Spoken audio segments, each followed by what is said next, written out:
The Kraken looking to sweep the home-and-home series against the Anaheim Ducks. Zaiem Beg and I are going to talk about what we think the Kraken need to do to get it done.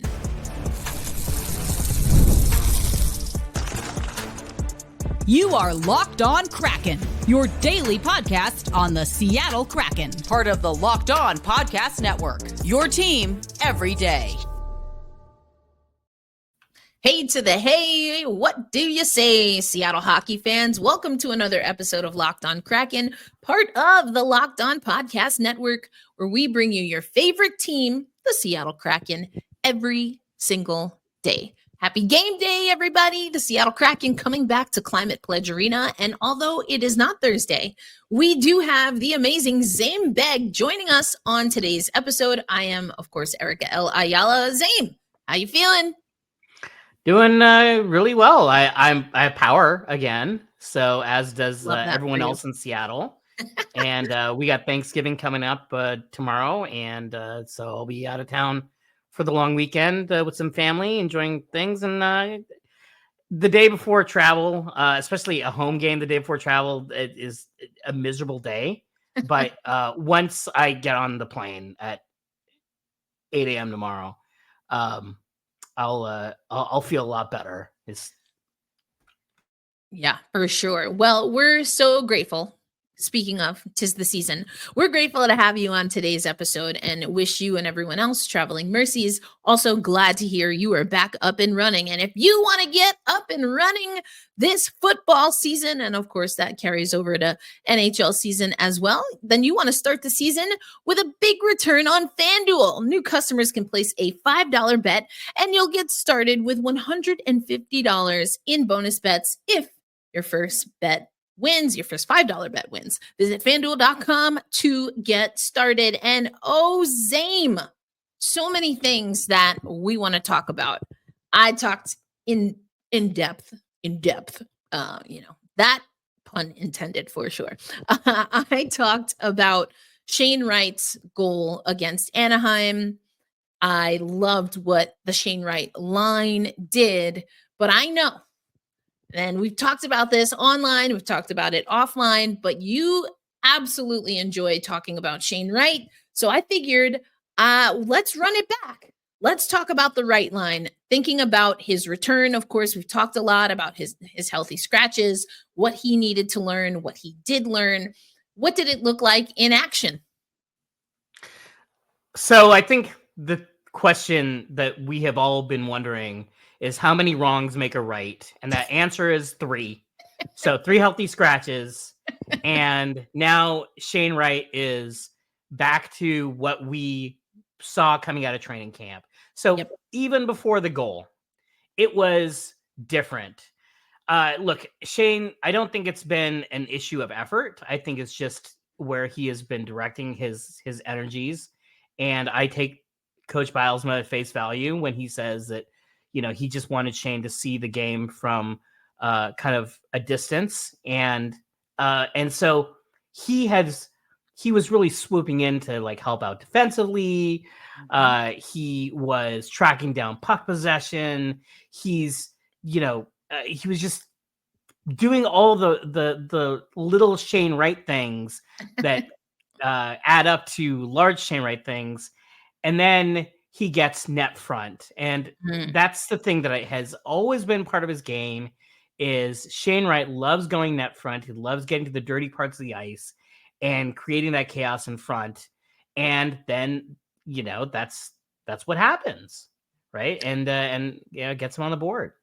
For sure. And I love that you talk about what he was doing on the defensive side of the puck. He also talked a lot about his face-offs in the post game. We had a little bit of that clip on the Wednesday episode, the Tuesday episode. But every once in a while, I like to look at game score. I use this a lot when I was calling women's hockey games.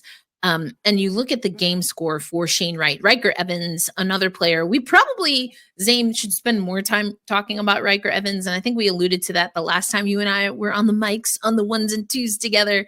But Shane Wright, for me, it wasn't just that goal. What I loved about that goal, not just talking about the net front presence, but when you are going to be net front, and honestly, something that I feel has been missing from the Seattle Kraken when they get to the net front, if they get to the net front, is just some all out, just being able to be physical.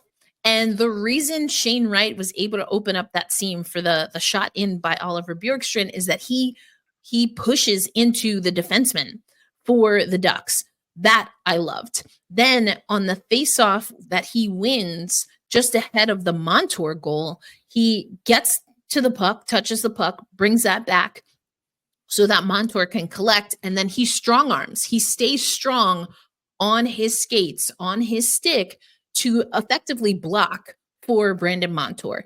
I love that we're seeing, that physicality. And I'm not talking about mucking it up and fights and stuff like that. When I talk about physicality in hockey, it's those plays from Shane Wright that I love to see.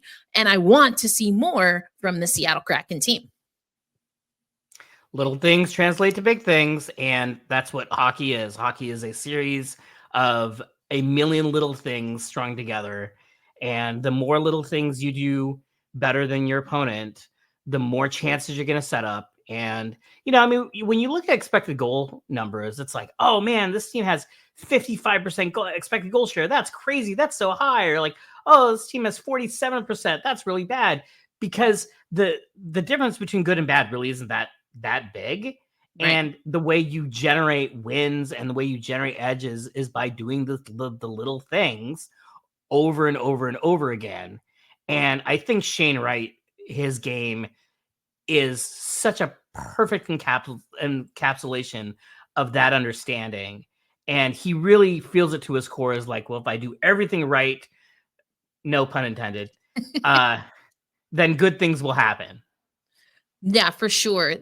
As you're talking, I'm thinking of like the compound effect. And I think that's effectively what we have been hearing from Dan Bilesma, what he wants to see from this team. And the consistency is something, again, not quite there. We're going to talk about it a little bit later on the episode. We're also going to talk about if we're expecting any extracurriculars because of how things went down. We'll talk about that in the second stanza. But I want to stay with the right line. And I put this on here, not just to be a little cheeky, because this was the most effective line. I talked about that on yesterday's episode, upwards of 80%, of some of the quality that we were seeing 5-on-5, generating shots, things of that nature.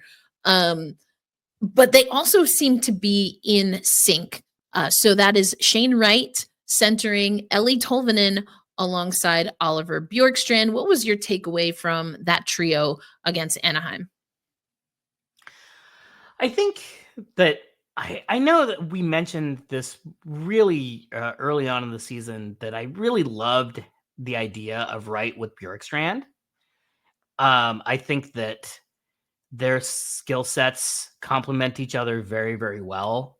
And they're both such high IQ players that Shane can get to dangerous parts of the ice and then Bjorkstrand can find him, or Bjorkstrand, or vice versa, because Bjorkstrand, well, both of them have just like, great shots. And then also, speaking of great shots, Eeli Tolvanen also, not a slacker in the shooting department there. No slouch. So, but I think the thing that was perhaps even more encouraging was they were just monstrously defensively too. I mean, they were just not. I mean, when that line was on the ice, it was like nothing is happening for the Ducks. That's good. Nope. That's either they just not the Ducks aren't generating chances, and the Kraken are, and the game score reflects the eye test. Yep. It was like, wow, Shane Wright has been unbelievable tonight, and then. Didn't get one of the 3 stars, which I thought was a little questionable. But it's home team media, so this game was Anaheim. I think if it was, he was so good, we don't want to acknowledge it. yeah. So if that game was played in Seattle, he definitely would have been first. Oh, for sure. And it would have been he Shane deserved and then Burakovsky. Yeah. Yeah, he deserved it. But I like that you talked about the 3 stars because I think it is worth talking a little bit about Andrei Burakovsky, someone that, again, you and I have talked about, and wondering what it would look like when he would find his first goal. And it was a gritty goal in front of the net, just like Dan Bilesma wants to see from this Seattle Kraken team. We talked about Andrei Burakovsky having to, change his style a little bit, perhaps, in order to be effective offensively, even while not scoring. Scoring is not the end all be all, but of course, when you have a talent like Andrei Burakovsky, you want him to score. And there's another player that when they're on the ice, you want them to score. And we're going to talk about that a little bit later on today's episode, Zaiem. But before we end on the right line, because that's what I really want to focus this first segment on, whether you think about the chemistry with Tolvanen and Bjorkstrand or singularly about Shane Wright's performance, is this something that can be replicated?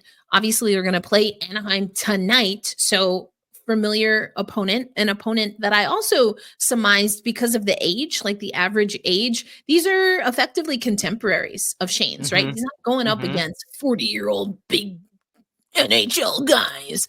And right. That does it that shouldn't matter at a certain point for Shane, but perhaps it did matter for this first game back from, as you said, 3 healthy scratches. I think that, Shane just wanted to get back to playing good hockey. And is this sustainable? Yes, because the way it happened was by doing a bunch of small things correctly over and over again, which is something that we've seen from Shane Wright before, that we, it's not like he has some crazy 40% shooting percentage over, the last 5 games, or something unsustainable that's based on these low frequency events, which is goals. You want to look at high frequency events, which is puck battles and, going in the corners and not turning the puck over, which is much less interesting, but that's where the hockey games are won and lost. And so, I think it's absolutely sustainable. Yeah, I'm excited. So we're looking at, just as a benchmark, again, for the right line, 84.3% of all shot quality in the game at Anaheim, at Honda Center, +8 in shot attempts. And so this was the line per Allison Lucan that really tilted the ice in favor of the Seattle Kraken. So as the Kraken host the Ducks tonight, we are going to look to see if, again, this is something that Wright and the right line can continue to do. But will they, Zaiem, be up against a little animosity? We're going to talk about that coming up on today's episode of Locked On Kraken.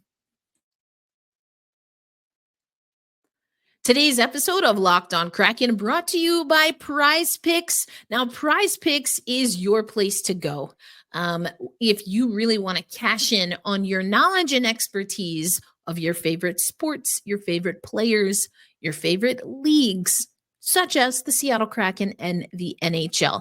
Because Prize Picks, when you're looking to win on Prize Picks, you can get real sports money action, over 10 million members, billions of dollars, and all you have to do is pick more or less on at least 2 players for a shot to win up to 100x your cash. So you're going to want to run your game all season long on Prize Picks. Here are a few things that I love about Prize Picks. Prize Picks is the best place to get that real money sports action. Again, 10 million users. You can sign up today to be a part of that. Also, there's the Flex Play, invented by Prize Picks, which means you can still cash out on your lineup if your lineup isn't perfect. You can double your money even if one of your picks does not hit. And Prize Picks was also going to run you your money fast. Prize Picks now offers Venmo for quick and easy deposits and withdrawals into your account this sports season. So download the app today. Use promo code LOCKEDONNHL to get $50 instantly after you play your first $5 lineup. Again, download the app. Use promo code LOCKEDONNHL to get $50 instantly after playing your first $5 lineup. Prize Picks, run your game. Today's episode of Locked On Kraken also brought to you by Game Time. Oh man, I don't think we're supposed to have favorites. Like our parents are not supposed to have favorites. But just like our parents, they have favorites. I have favorites. This is one of my favorite apps to use as part of the Locked On Podcast Network. Game Time. Game Time makes it easy for you to find the best prices for the best events. Whether you're on the road, that's when I use Game Time a lot, or you're in your city. Hey, maybe you have already stuffed yourself with the Thanksgiving spread and now you're looking to just shake it off somewhere. Game Time has got you covered. Curated deals make it easy to find the best price on great seats. There are super deals. You can view the seat before you buy. And of course, there is the lowest price guarantee, event cancellation protection, and even job loss protection. I also want to tell you about the all-in pricing feature. You can toggle this in the app to show the total upfront cost with no surprise fees at checkout, so you can ball on a budget. Download the Game Time app, create an account, and use promo code LOCKEDONNHL for $20 off your first purchase. Terms apply. Again, create an account, redeem code, I'm going to spell it for you, LOCKEDONNHL for $20 off your first purchase. Download the Game Time app today. What time is it? It's game time. Thanks as always for making Locked On Kraken a part of your daily destination. For our OGers and everydayers, we're so grateful. Again, 'tis the season. We're grateful to have you here. Zaiem Beg and I, again, I'm Erica L. Ayala. We broke down a little bit about the right line. But is it the right time for the Anaheim Ducks to play Nuck If You Buck in the locker room, Zaiem? We know there was a big hit on one of their young stars, Ty Cartier, got with an entanglement, if you will. And, the social media streets were a little hot for a minute, perhaps really pinning these two Pacific Division teams against each other. I talked a little bit on the last episode about what Ian and Allison saw on that play. When you look at that hit, again, Ty Cartier making contact with Leo Carlsson, who did leave the game, did not return. What did you make of it? Yeah, it's just a play. It was just a normal hockey play. And it is unfortunate that Carlsson kind of ran into the goal and was injured there.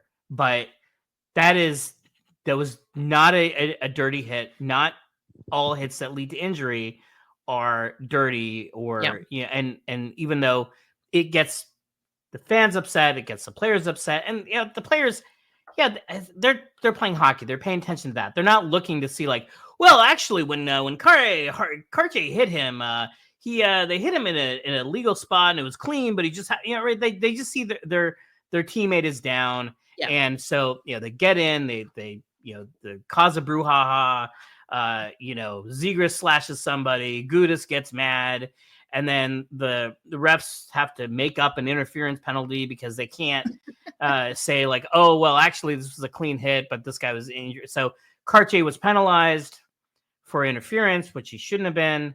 And then, so there was no power play for the Kraken, which might not be the worst thing.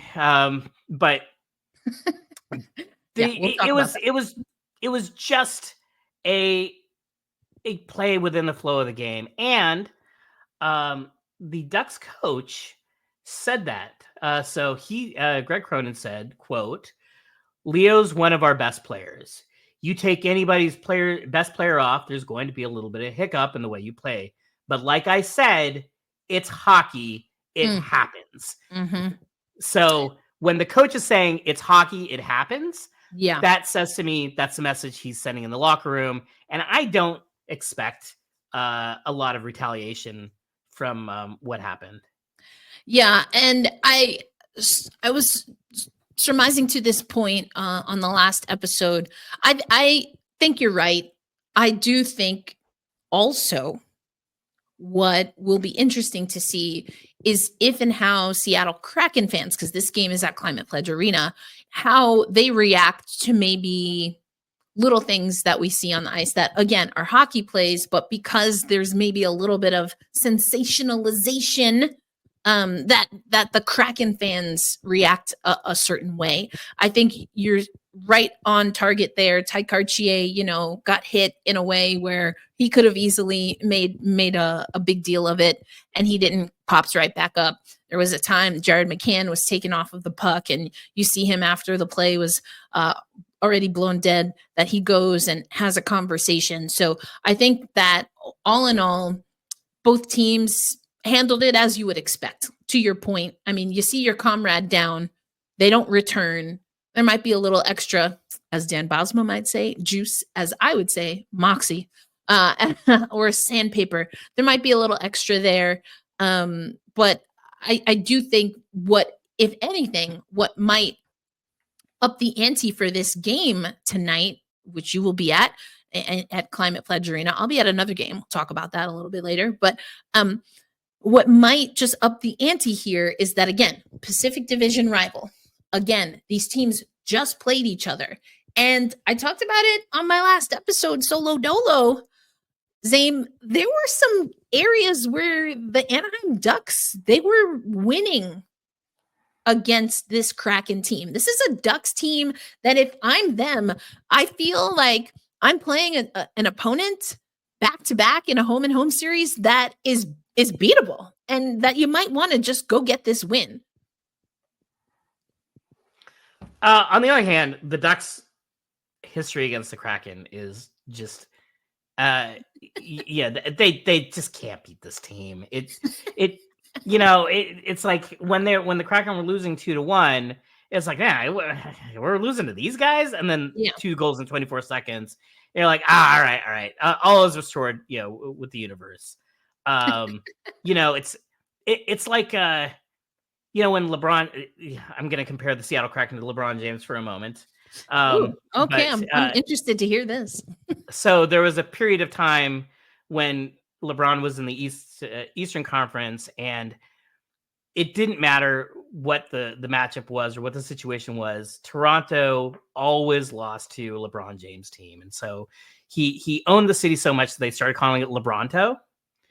And that's kind of how this feels with the Ducks and the Kraken. Is like, even when the Kraken are bad, it's like, well, at least the Ducks are here, so this should be, this is an easy win. So those players, I don't know how many times they've individually have lost to this team, but I think there just might be a sense of like, let's just go and play well and get a win and just not get caught up in all the other nonsense. Yeah, for sure. And I think that's what made the Kraken successful in the game on Tuesday night. And so, I think it's going to be interesting, or was it Monday? The other day, whenever the two teams played last, I can't remember. Who knows what day it is on a holiday week here in the United States? Nobody. And basically, once we get to the other side of the U.S. Thanksgiving, no one is paying attention to the calendar whatsoever in any functional way. But I digress. But we do hope the Seattle Kraken are paying attention tonight. Because, yes, I think you're right, Zaiem. History would say the Kraken should be able to handle this team handily. However, what we also are seeing statistically from this Seattle Kraken team is that inconsistency is still an issue. And again, as we talk about the right line, we talk about the fourth line led by Yanni Gourde as the centerman there, Chandler Stevenson. Well, we broke that down. When he shows up, I mean, the man cashes the check. So who are we not talking about? And do we need to talk about them? Well, we're going to talk about it on today's episode of Locked On Kraken. Today's episode of Locked On Kraken brought to you by our friends at FanDuel. Get ready to tackle NFL action with FanDuel, America's #1 sportsbook. Because right now, new customers can bet $5 and get $150 in bonus bets if your first bet wins. The FanDuel Sportsbook app gives you everything you need to place live bets on the NFL, all in one place. So when you get a hunch in the middle of the game, you can check out the latest stats, view live play-by-play, and so much more on the same exact page where you place your bets. So visit FanDuel.com to join today. You'll get started with $150 in bonus bets if your first $5 bet hits. That's FanDuel.com. Never waste a hunch and make every moment more with FanDuel, an official sportsbook partner of the NFL, and of course, us here on the Locked On Podcast Network.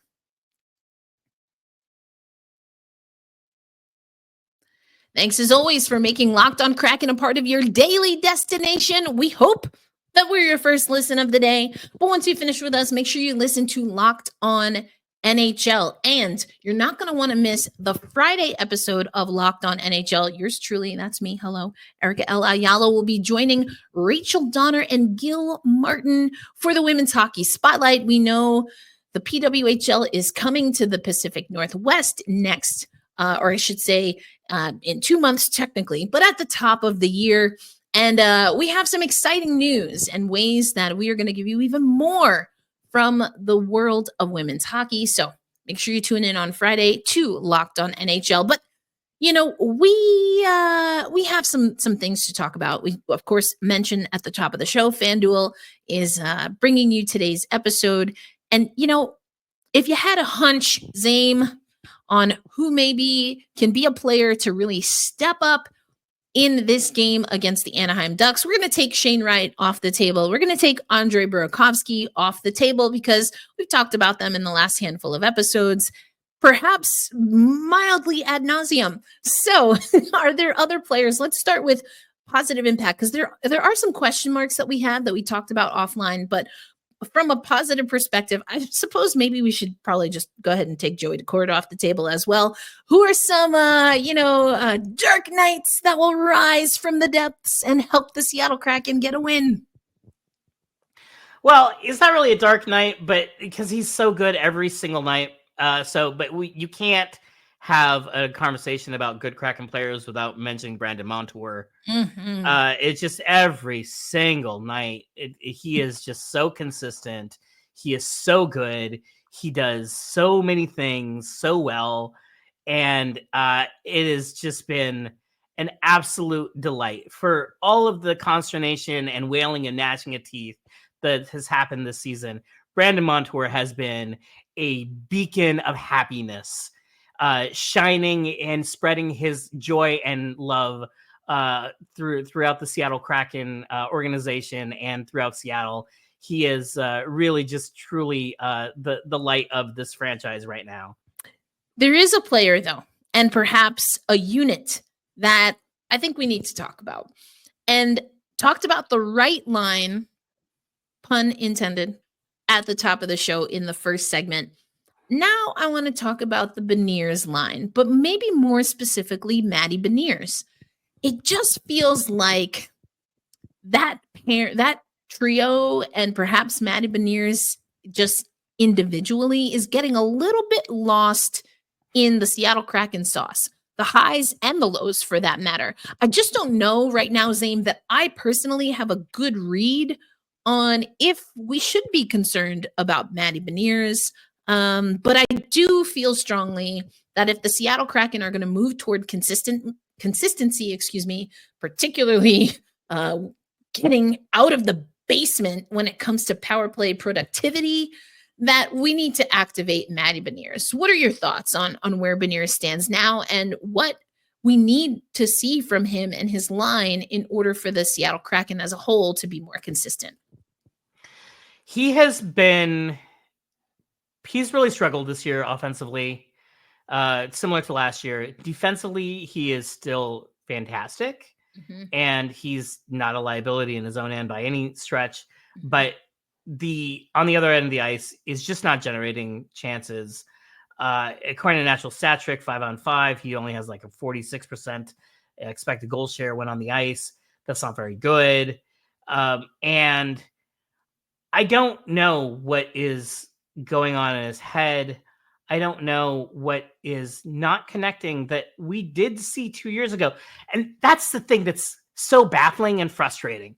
If it was like, we know it's in there and he can develop into this offensive player that we think is deep down inside and just has to bring it out. But we saw it. We saw it for a full season. And then now it's a year plus 21 games or whatever. And he has kind of gone into a shell. I don't know, but the Ducks are kind of a get right team. They are dead last in virtually every metric. They are, the Kraken have not lost to them, by the way, in over 2 years. It was like October of 2022 was the last time the Ducks beat the Kraken. So, look, it's the NHL. Everyone's got NHL players. The Ducks have arguably the best goalie in the league right now.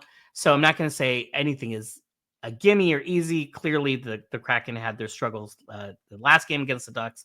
Although they did hit this post 6 times. Yes. Just want to bring that up. That is very true. So,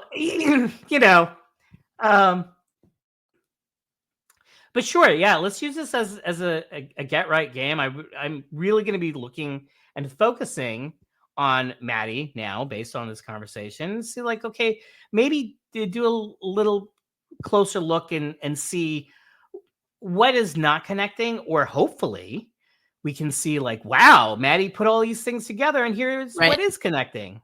Yeah, I've said this before, and I was defending Matty a lot last season regarding, he's focusing on the face-off and it's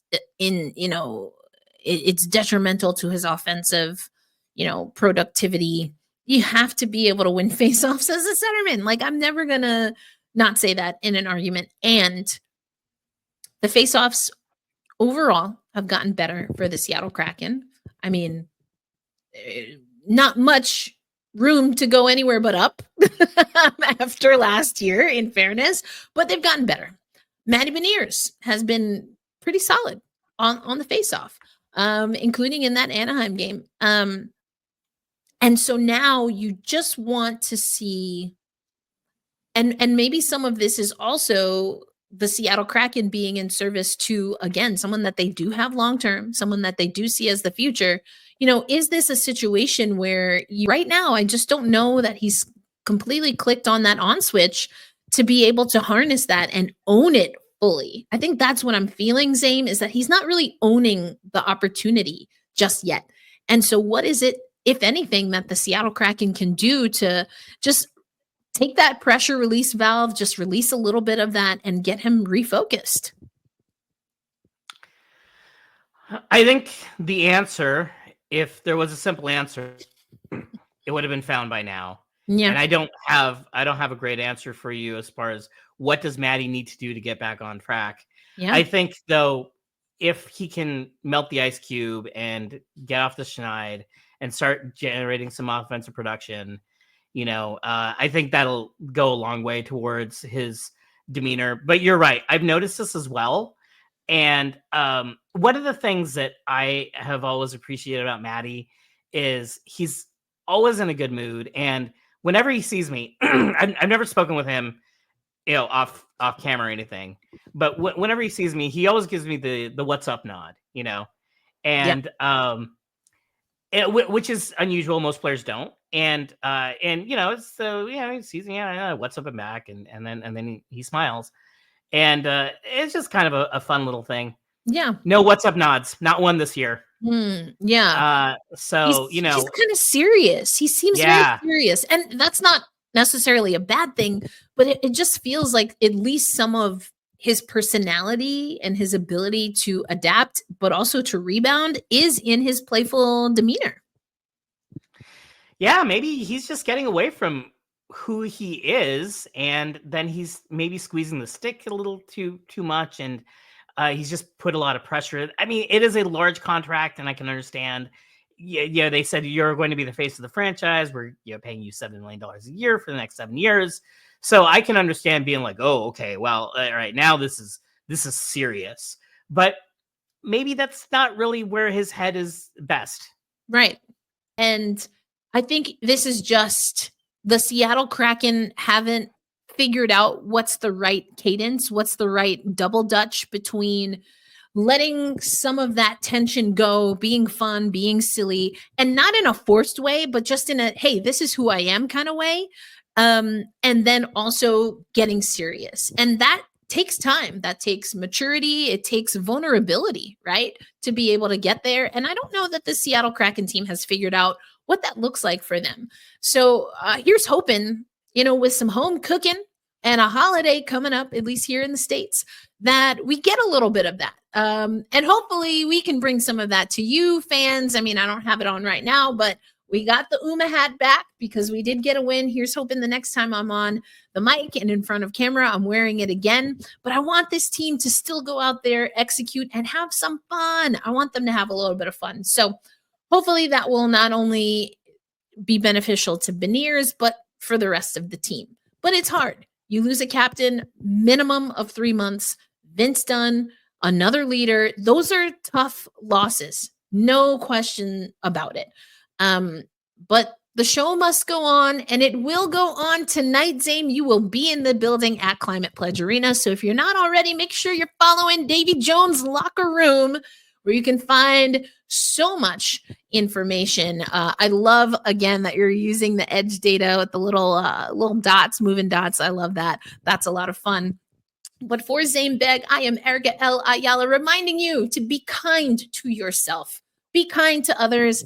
And tonight we say, as we fill Climate Pledge Arena or watch Kraken Hockey Network from wherever we are, hold fast, stay true, and let's go Kraken. We'll catch you on the next episode. Peace out, everybody.